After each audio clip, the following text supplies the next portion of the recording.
Hello guys, welcome to my YouTube channel Pen Page. Today is my second lecture and today I am discussing with you the most important topic vitamin. Vitamin एक ऐसा topic है जिसमें से हर government exam में, चाहे state level हो या central level हो, उसमें कोई ना कोई क्वेश्चन ज़रूर आता है. प्लीज़ ध्यान से इस लेक्चर को सुनिएगा. I hope it's very helpful to you in the next exams. First of all, अगर आप डेफिनेशन की बात करें तो इसकी डेफिनेशन कहती है कि any of a group of organic compound which are essentials for normal growth and nutrition and are the required in small quantities in the diet because they can not be synthesised by the body.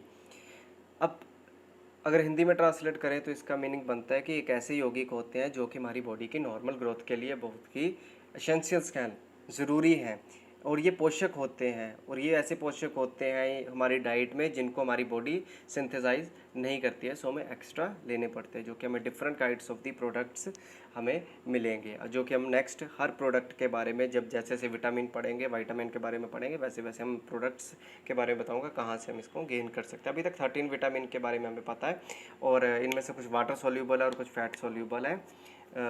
Vitamin जितने में इनमें carbon काफ़ी होता है, इसलिए इन्हें कार्बनिक भी कहा जाता है.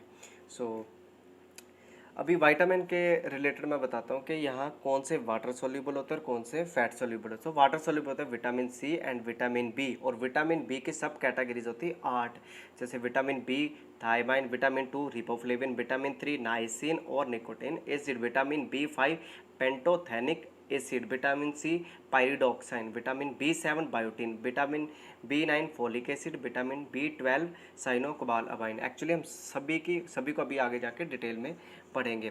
अगर आगे आ गया फैट सोल्यूबल है vitamin A, vitamin D, vitamin E, vitamin के, जिसको हम एक ट्रिक से याद रखते हैं, केडा की KEDA, केडा ट्रिक से याद रखें तो हमें पता लग जाता है वाटर सोल्यूबल कौन से और फैट सोल्यूबल कौन से, और बेसी से हम याद रख सकते हैं वैसे भी.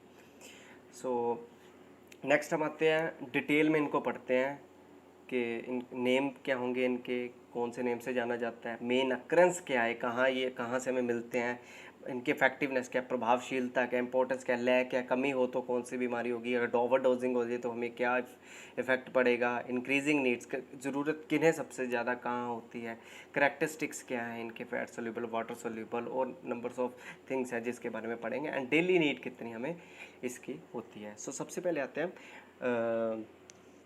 विटामिन ए के ऊपर. तो इसे रेटिनॉल भी कहा जाता है. ये हमें मिलता है कोल्ड लीवर ऑयल से, लीवर से, kidney, milk product, butter, egg yolk यहाँ लिखा लेकिन एग योक एंड कैरेट से हमें ये मिलती हैं चीज़ें. अभी काफ़ी स्टूडेंट को कोल्ड लीवर ऑयल के बारे में नहीं पता होगा, तो ये एक जैसे कि नेम इम्प्लाइज करता है, ये आती है हमारे कॉड फिश से. तो जैसे Atlantic cod and Pacific cod are most commonly use to make cod liver oil जो बनाती हैं. और इसके नेक्स्ट हमारे पास आता है इफेक्टिवनेस क्या है हमारी विटामिन ए की, तो वो नॉर्मल ग्रोथ, प्रभावशीलता का इंपॉर्टेंस क्या है, तो ये नॉर्मल ग्रोथ के लिए इंपॉर्टेंट होती है. Function and protection of the skin, eye के लिए बड़ी इफेक्टिव है.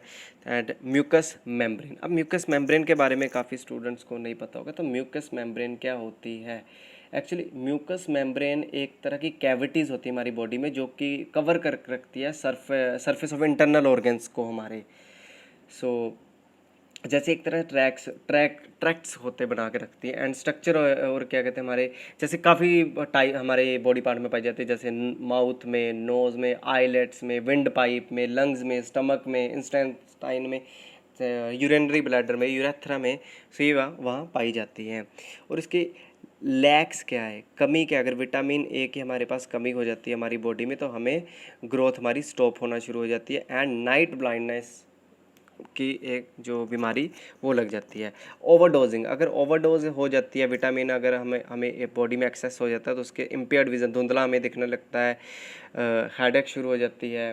और उसके बाद नोज़िया वर्ड अगर कईयों के लिए नया होगा तो नोज़िया का मतलब होता है जी मचलाना. जिम जो में चलाता है, वॉमिटिंग्स, टायर्डनेस, थकावट सी फील होती है, इंक्रीज नीड, इन्हें सबसे ज़्यादा ज़रूरत होती है। स्मोकर्स होते हैं, वेजिटेरियंस होते हैं, एंड जो अल्कोहल का कंजम्पशन करता है बहुत ज़्यादा, बर्थ कंट्रोल पिल जो काफ़ी लेते हैं, और एंटीबायोटिक्स जो सबसे ज़्यादा काफ़ी खाते हैं, उनके लिए इनको बहुत ज़्यादा मात्रा में चाहिए होता है। सो करैक्टरिस्टिक्स के बारे में बात करता हूँ तो ये फैट सोल्यूबल होता है, लाइट एंड ऑक्सीजन सेंसिटिव होता है ये। तो डेली नीड इसकी कितने अप्रॉक्सीमेट 1 मिलीग्राम टू 5 मिलीग्राम हमें डेली ये चाहिए। नेक्स्ट हम आ जाते हैं विटामिन B1, जिसको थायामाइन भी कहते हैं। ये हमें वीट से मिलता है, सैरल्स, होल मील सैरल्स, जितनी भी अनाज होता है हमें उनसे मिल जाता है, पीस से, पॉर्क से, ओट मिल से, लीवर से, ब्राउन राइस से। अब इसकी प्रभावशीलता क्या, इफेक्टिवनेस क्या, important for the nerve system, ये हमारे नर्व सिस्टम के लिए बहुत इंपॉर्टेंट है। लीवर डैमेज से हमें ये बचाता है, एफिशिएंसी, प्रेगनेंसी टाइम, और काफ़ी इसमें चीज़ें जैसे production of energy, effects of carbohydrates, metabolism हमारा सेट रखता है, carbohydrate importance for the thyroid function, जैसे कि इसका नेम ही एम्प्लाइज करता है, थाया मीन्स थायराइड, थायराइड से ही आप याद करके रख सकते हो। सो नेक्स्ट इसका लैग, अगर इसकी कमी होती है तो क्या होता है, heavy muscles and nerve disturbance हमारे होने शुरू होती है, टायर्डनेस, थकावट सी फील होती है, कार्डियक कार्डियक इनसफिशिएंसी होती है, कैम्स पैरालाइज होता है, pickle in arms and legs, ये चीज़ें सारी होनी शुरू होती है। और ओवरडोजिंग का कोई इफेक्ट नहीं हमें पड़ता है इसका, इंक्रीजिंग नहीं। और ये सबसे ज़्यादा ज़रूरत किन होती है, जो डाइटिंग में होता है, यूथ को सबसे ज़्यादा ज़रूरत होती है, प्रेग्नेंट एंड नर्सिंग वुमेंस को, अल्कोहलिक कंजम्पशन जो करता है, इनटेक ऑफ बर्थ कंट्रोल पिल जो लेते हैं उनके लिए, एंटीबायोटिक जो जाते हो, केमियोथेरेपी जिनकी होती है। और केमियोथेरेपी मीन जो कैंसर के ट्रीटमेंट के लिए थेरेपी की जाती है, जैसे बाल उड़ने शुरू हो जाते हैं, सो उसे केमियोथेरेपी कहते हैं, जो कैंसर में यूज होती है। करैक्टरिस्टिक्स क्या है, ये जो वाटर सोल्यूबल है, thiamine get destroyed by heat, ये हीट जब इसको मिलती है, फ्रीज करते हैं हम, तो ये डिस्ट्रॉय हो जाता है। Daily intake of vitamin B is important because the body can't store B1 which comes over the food. So daily हमें ये विटामिन B1 कहीं ना हमें अपने डाइट में रखना चाहिए, क्योंकि हमारी बॉडी ये स्टोर करके नहीं रख सकती है। अप्रॉक्सीमेट 2 मिलीग्राम हमें ये डेली लेना चाहिए। नेक्स्ट हम आते हैं विटामिन B2, जिसे हम रिबोफ्लेविन भी कहते हैं। तो ये हमें milk products, meat, wholesale cereals, cheese, egg, liver, she fish, green leafy vegetables, whey powder, इन सभी चीज़ों से हमें ये मिल जाता है। इफेक्टिवनेस है इसकी important for the body growth, utilisation of the fat, protein and carbohydrates, well for skin, eyes, nails, important energy bringer and oxygen transport के लिए हमें ये ज़रूरी है। गाइस अब ये हिंदी में क्या बताऊँ, बहुत इजी सीधे सीधे वर्ड है, हर कोई समझ सकता है आजकल तो इसीलिए मैं जो बहुत ही डिफ़िकल्ट वर्ड होंगे उन्हें हिंदी में ट्रांसलेट कर दूंगा, बाकी वैसे ही चलता रहेगा सारा। सो नेक्स्ट आगे लैग के रिगार्डिंग आ जाएंगे हम विटामिन B2 का। तो रियरली स्किन इन्फ्लामेशन हो जाती है, स्किन इन्फ्लामेशन होती है जैसे कोई हमारे पास किसी तरह को कोई चोट लगती है, ज़ख्म लगता है, तो स्किन के ऊपर हमारी जलन सी शुरू हो जाती है, जिसे हम जैसे कोई हमारे ज़ख्म हुआ हो, फिर वो सूज जाता है ज़ख्म, जैसे वो लाल होना शुरू हो जाता है, लाल होने से हमें हर्ट करना शुरू करता है, तो ये साइन ऑफ इन्फ्लामेशन होते हैं। तो ये हमें जलन सी महसूस करवाते हैं, दर्द सी फील होती है। और इन्फ्लामेशन इरिटेशन से प्रोवाइड करते हैं एक तरह से ये हमारी बॉडी में। सेकंड ओवरडोजिंग इसकी अभी तक नॉट नोन है। एंड इंक्रीज इन प्रेगनेंसी जिनकी होती है उनको ज़रूरत है, इनटेक ऑफ जो बर्थ कंट्रोल की पिल्स ज़्यादा लेते हैं उनके लिए, एंटीबायोटिक के लिए, केमियोथेरेपी जिनकी होती है उनके लिए, fever, smoker and old people के लिए बहुत है। और वाटर सोल्यूबल होते हैं, food with vitamin B2 soluble we stored cool and dark में रखना चाहिए, और अप्रॉक्सीमेट 2 मिलीग्राम तक हमें ये डेली इनटेक करना चाहिए। नेक्स्ट हम आते हैं विटामिन B3 नाइसिन भी जिसे कहते हैं, निकोटाइन एसिड भी कहते हैं। ये हमें पीनट्स, पीज और लीवर, पोल्ट्री एंड फिश से मिल जाता है। और इसके इफेक्टिवनेस क्या है, इसका इफेक्टिवनेस प्रभावशीलता है, इंपॉर्टेंस है इसकी कि building and degradation of fat, protein and carbohydrates, good sleep. Next lack, अगर इसकी कमी हो जाए, में कमी होती है तो हमें क्या प्रॉब्लम आ सकती है, that is skin and mucosa inflammation. वही है क्या म्यूकोसा, मैं ऑलरेडी आपको बता चुका हूँ कि म्यूकोसा क्या होता है। अगर आप कुछ स्टूडेंट आपस में लिखना चाहे तो मैं उसको लिखवा सकता हूँ। आप लिख सकते हैं, mucosa membrane lie many tracts and structure of the body including the mouth, nose, eyelids, windpipe and lungs, stomach and intestine, and the uterus, urethra and the urinary bladders. So एक तरह से कैविटीज़ होती है हमारी bodies में, cavities type होती हैं जो वेरी हमारी मेम्ब्रेन होती है जो कैविटीज़ टाइप होती है. सो नेक्स्ट हम आते हैं ओवरडोजिंग विटामिन B3 की, नोज़िया एंड एलर्जीज. नोज़िया में ऑलरेडी हम बता चुका हूँ आपको कि जी मत चलाना, उसे नोज़िया कहते हैं. इंक्रीज्ड फीवर जिसियो एंड नर्सिंग वुमेंस को. करेक्टरिस्टिक्स वाटर सोल्यूबल है, effect is outweighed by the sugar and alcohol. और ये हमें 13 मिलीग्राम से 16 मिलीग्राम डेली इनटेक करना चाहिए, लेना चाहिए. नेक्स्ट हमारे पास विटामिन B5 जिसे पेंटोथोनिक एसिड भी कहते हैं. सो ये हमें मेन अक्रेंस है इसकी liver, vegetable, wheat, germs, asparagus, crabs, meat and sunflower. Effectiveness है इसकी अगेंस्ट टर्निंग ग्रे, जैसे हमारे टर्निंग ग्रे कलर होते हैं. हेयर लॉस में हम इसको कर सकते हैं. Hair mucus membrane lens necessary for the dismantling of fat, protein and carbohydrates. Lack इसकी कमी के कारण नर्व मैल्फेक्शन होती है, हमारी नर्व सिस्टम अच्छे से फंक्शन नहीं कर पाती है, घटिया फंक्शन करना शुरू कर देती है. Bad healing of the bounds, हमारे जो जख्म हैं वो जल्दी से नहीं भरते हैं. Early turning grey and weekend immune system, और हमारा इम्यूनिटी सिस्टम जो है रोगों से प्रति लड़ने की जो क्षमता है उसे ये कम करता है. और ओवरडोजिंग क्या करते हैं, ओवरडोजिंग ओवर यूरिन एक्सक्रीटेड, हमें बार बार यूरिन की प्रॉब्लम आ जाती है. इंक्रीज्ड नीड किसे पड़ती है, old people, pregnant and nursing women, burden, drinking much coffee and T, जो ज़्यादा पीते हैं तो ध्यान से ज़्यादा कॉफ़ी और चाय पीना बंद कर दीजिए. नेक्स्ट आ गया करेक्टरिस्टिक्स, इसका आ गया कि वाटर सोल्यूबल, हीट सेंसिटिव है एंड अप्रॉक्सीमेटली 10 मिलीग्राम हमें ये डेली चाहिए. तो इस पेज में हमने किया है vitamin A, vitamin B, vitamin B2, vitamin B3 and vitamin B5. अभी नेक्स्ट हम करेंगे विटामिन B6 जिसे हम पायरिडोक्साइन कहते हैं. और ये हमें मिलता है, अक्रेंस कहाँ है इसकी, बनाना में, नट्स में, whole meal products, yeast, liver, potato, green beans, cauliflower and carrots. अब इफेक्टिवनेस की प्रभावशीलता की, जैसे ट्रैवल सिकनेस होती है उसमें ये हम कर सकते हैं इसको. नेक्स्ट हमारे पास आता है न्यूरैल्जिया. न्यूरैल्जिया होता है नसों में जो दर्द होती है, हमारी नसों में जो दर्द होना, कहीं भी पूरी बॉडी में कहीं भी नसों में दर्द हो, that is known as neuralgia. Liver damage, premenstrual syndrome अभी वुमेन डिजीज़ है, इसको आप यूट्यूब में गूगल में सर्च करके पूरी डिटेल में पढ़ सकते हो. जो वुमेन रिलेटेड प्रॉब्लम्स होती हैं उसको इस डिटेल में आप पढ़ लीजिएगा. सो digestion of protein, most important hormone in pregnancy together with folic acid, detoxification के लिए यूज़ होता है. और लैक इसका रेयरली है, लेकिन फिर भी इंटेस्टाइन हमारी जो आंतें हैं उसमें प्रॉब्लम करता है. बैड स्किन, रफ सी स्किन होती है, थकावट सी फील होती है. Rough corners of the mouth, जो हमारे मुंह के अंदर का जो एरिया वो सूखा सूखा सा रहता है. ओवरडोजिंग का इसका है कि with intake of for longer time in form of the tablets. अब यहाँ टैबलेट्स कह रहा है, डायरेक्ट नहीं, tablets. It can deposit in the body tissue and lead to nerve damage. ये हमारी नर्व डैमेज को कर सकता है, नर्व डैमेज कर सकता है. So increase need period growth के लिए intake of the birth control पिल जो लेते हैं उनके लिए ज़्यादा ज़रूरी है. करेक्टरिस्टिक्स इसका है वाटर सोल्यूबल है. मैंने पहले कहा कि बी के रिलेटेड विटामिन बी और इसकी जितनी सब कैटेगरीज हैं ऑलमोस्ट वाटर सोल्यूबल है. तो अप्रॉक्सीमेटली 2 मिलीग्राम के लिए 2 मिलीग्राम हमें खाना चाहिए, लेना चाहिए.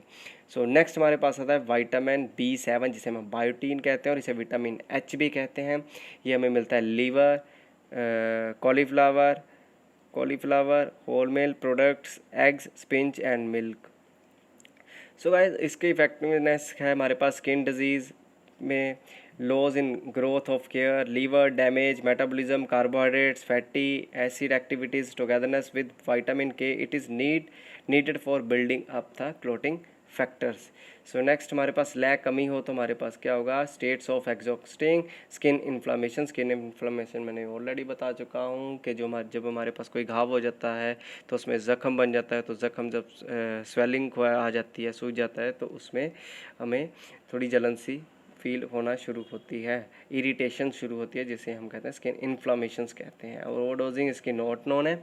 इंक्रीज नीड किसे, बर्थ कंट्रोल में, intake of birth control and antibiotics से ज़्यादा वाटर सोल्यूबल अप्रॉक्सीमेट 0.05 मिलीग्राम हमें चाहिए। So vitamin B9 folic acid भी कहते हैं, सिर्फ विटामिन M भी कहते हैं, और ये हमें लीवर वीट एम कुकुरबिट से मिलता है। सो इसका इफेक्टिवनेस क्या है, liver damage, cell division, healing of growth and muscle, cell production and metabolism, इन सब से ये बचाता है अगर हम इसको प्रॉपर इनटेक करें तो। लैक इसकी कमी से अनेमिया हो जाता है, खून की कमी जिसे कहते हैं एनीमिया, डाइजेशन डिस्टर्बेंस मतलब हमारा जो पाचन क्रिया है, पाचन तंत्र है, वो थोड़ा डिस्टर्ब होता है, disturbance of the hair bones and cartilages growth, तो इसकी हमारी जो बोन्स होते हैं, हेयर होते हैं और कार्टिलेजस जो हमारे मसल कार्टिलेजस गाइज आपको पता होगा, जैसे एयर जो हमारे एयर नोज़ लिप्स ये कार्टिलेजस होते हैं सारे। सो इनकी ग्रोथ में ये प्रॉब्लम करता है। और ओवरडोजिंग करते हैं एलर्जीज कर देगी, स्लीप डिस्टर्बेंस, नींद अच्छे से नहीं आएगी, मूड ख़राब रहेगा। सो इंक्रीज इन किस में है, ये सेम वही आ गया, pregnant, nursing women, smoker, youth. Characteristics water soluble again, and then approximate 160 microgram हमें ये चाहिए होता है, जो कि बहुत बहुत ही कम मात्रा में है। So vitamin B12, if we are talking about vitamin B12, तो ये इसकी मेन अकरेंस है liver, milk, yolk, fish, meat, oyster. Effectiveness है building substances of the cytoblast and erythroblast, nerve pain, skin and mucosa inflammable and inflammation and liver damage. So इसकी कमी के कारण क्या होता है, इसकी कमी के कारण अनेमिया होता है, खून की कमी, नर्व डिस्टर्बेंस आ जाती होती है, change in lungs and the spinal marrows. So इनमें डिस्टर्बेंस होती है, जो हमारे लंग्स होते हैं और स्पाइनल मैरोज होते हैं। And overdosing not possible because surplus of B12 will be excreted by the body. So इसका कोई इफेक्ट नहीं पड़ेगा, क्योंकि ये हमारी बॉडी इसको एक्सक्रीट कर देती है, निकाल देती है कहीं ना कहीं से। ठीक है, इंक्रीज्ड नीड आ गया आगे, तो डायबिटीज़, इस डायबिटीज़ जिन्हें होती है उनको, इसके pregnant, nursing women, vegetarian, intake of the birth control pill, antibiotics and anti cramps and chemotherapy जिनकी होती है, तो उन्हें ये इसकी ज़रूरत काफ़ी रहती है। सो करेक्टरिस्टिक्स आ गए, not soluble in heat proof, not water soluble, heat proof है। लेकिन नेक्स्ट आ गया हमारे पास विटामिन सी। विटामिन सी आ गए से सिट्रिक फूड जितने हैं उनमें सब में ही विटामिन सी ही पाया जाता है, potato, tomato, spinach, radish, lemon etcetera. So inflammation and bleeding restrain के लिए ये होती है, assistance the body's defence, protection cells against chemical destruction, activities enzyme, structure of connective tissues, bones and dental enamel, faster healing of the wound, stabilisation of the psyche. तो इन चीज़ों के लिए ये इफेक्टिवनेस है, प्रभावशाली है। सो लैक कमी के कारण गम ब्लीड, गम मैंने लास्ट लेक्चर लिया था उसमें बताया था, गम का मतलब होता है मसूड़े, तो मसूड़े में खून निकलना शुरू होता है, टायर्डनेस रहती है, विटामिन सी, जॉइंट पेन रहती है, हेडेक रहती है, बैड हीलिंग ऑफ वाउंड्स, अगर आपको चोट लग जाती है तो जल्दी वो चोट भरती नहीं है, ठीक नहीं होती है। Lack of appetite, scurvy, insufficiency, scurvy रोग होता है जो स्किन का रोग, दाग धब्बे पड़ जाते हैं स्किन में। ओवरडोजिंग से क्या होता है, in the case of the overdosing form of the powder, pills, nausea जी मचलाना, vomiting and urine stone can be result. So overdosing के ये कारण हो सकते हैं। इंक्रीजिंग नीड, फिर अगेन वही चीज़ आ गई कि स्मोकर के लिए, pregnant and nursing women, older people, diet, alcohol consumption, intake of birth control pill, antibiotics, analgesics. And characteristics इसके water soluble and oxygen dryness sensitively and not for a long time storage के लिए ये vitamin C ख़राब हो जाते हैं ये। Daily need approximate 75 milligram to 200 milligram, so काफ़ी मात्रा में ये चाहिए होता है हमें डेली के में। सो लास्ट में हम आते हैं विटामिन डी, जिसे कैल्सीफेरोल भी कहते हैं। सो ये हमें मिलता है cold liver oil, liver milk, yolk, butter, sea fish and herring से। इसके इफेक्टिवनेस, प्रभावशीलता, इंपॉर्टेंस क्या है, regulation of the calcium and phosphate household structure of bones, और लैक बोन कर्वेचर। आपको पता है विटामिन डी तो बड़ा कॉमन है, ये सनलाइट से हमें विटामिन डी मिलता है, जो कि हमारी बोन्स को स्ट्रॉन्ग रखने के लिए काफ़ी हेल्पफुल होता है। और नेक्स्ट हम पढ़ते हैं overdosing. Overdosing only with man made vitamin D से ही होती हैं। कैल्शियम, क्योंकि सनलाइट से अभी तक कोई नहीं होगा, सनलाइट से कोई बीमारी हमें पैदा होगी है। Calcium deposition in bones, heart, muscles, blood vessels, stomach, headache, vomit. तो भाई ध्यान से लेना, वाइटामिन जो मैन मेड होती है, सिंथेटिक होते हैं विटामिन डी की टैबलेट्स, तो उससे बड़ा ध्यान से यूज़ कीजिए, सिर्फ प्रिकॉशंस ऑफ द डॉक्टर।